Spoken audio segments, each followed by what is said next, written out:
Pastor Celso Gonçalves. Ninguém gosta de sair do prejuízo, não é verdade?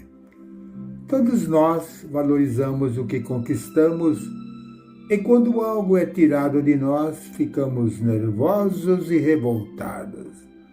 Logo queremos saber quem foi o responsável pelo nosso prejuízo para tomarmos uma atitude.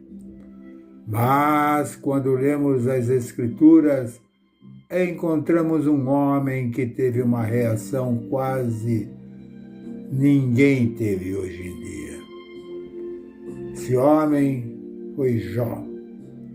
Geralmente pensamos que Jó era um homem muito paciente por causa do ditado que diz que devemos ter a paciência de Jó.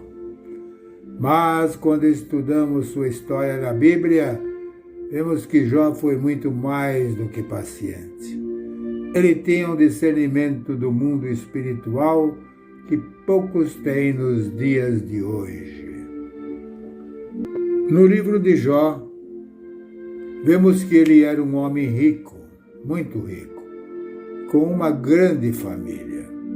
Mas certo dia Satanás recebeu permissão de Deus para destruir tudo o que Jó possuía. Ele matou todos os seus servos, seus animais e até seus filhos. E para piorar, Satanás também afligiu Jó com feridas terríveis, da sola dos pés ao alto da cabeça. Jó 2,7.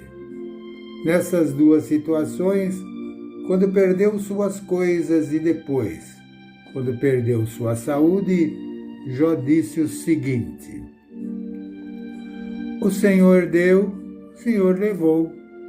Louvado seja o nome do Senhor. Aceitaremos o bem dado por Deus e não o mal.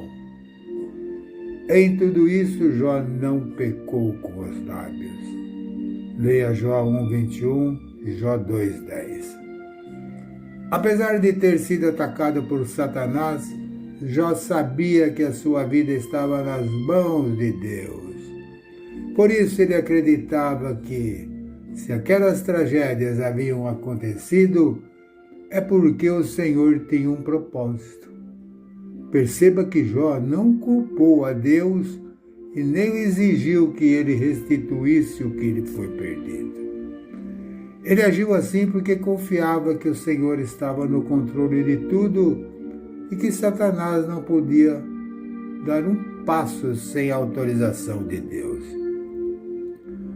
A Bíblia diz em Romanos 8,28 que todas as coisas, boas e ruins, cooperam para o bem daqueles que amam a Deus e que foram chamados segundo o seu propósito.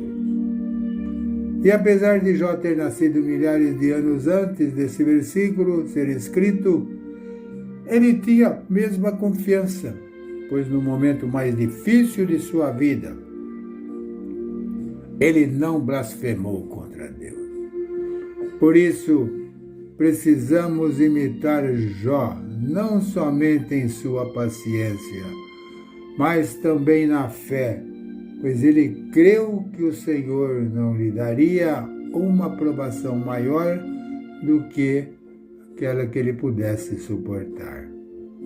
Então, creia, meus amigos, meus irmãos, que Deus é quem controla a sua vida e não o destino ou o acaso, e muito menos o inimigo.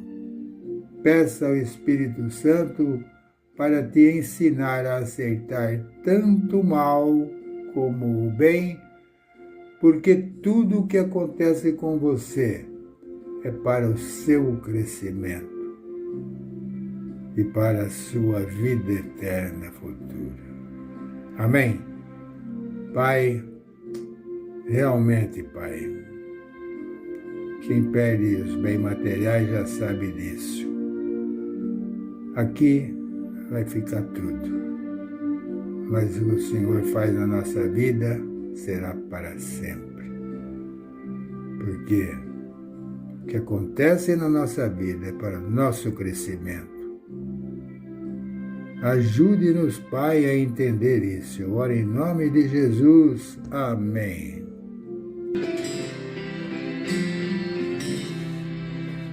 A Bíblia nos deixa uma história linda que fala de Jó. Homem sincero e temente que servia a Deus em tudo. Deus estava vendo ele, sua adoração. Jó era fiel. Por isso fica registrado todo o seu relato, como Jó servia a Deus. Mas uma questão se levanta, fortemente armado era o inferno. Chega na presença de Deus, ele é audacioso e vem pra revidar. Deus olhando para ele disse: de onde tu vens? De rodear a terra. Deus dá testemunho de Jó e da sua adoração. Satanás entra em guerra. É fácil adorar, ser fiel a Deus, tendo tudo, aleluia. Belos filhos, lindas fazendas, assim é fácil adorar. Deus, conhecendo Jó, disse: toca nele e vai ver que ele me adora. Satanás desce, toca em Jó, Jó começa a perder, abre a boca e adora.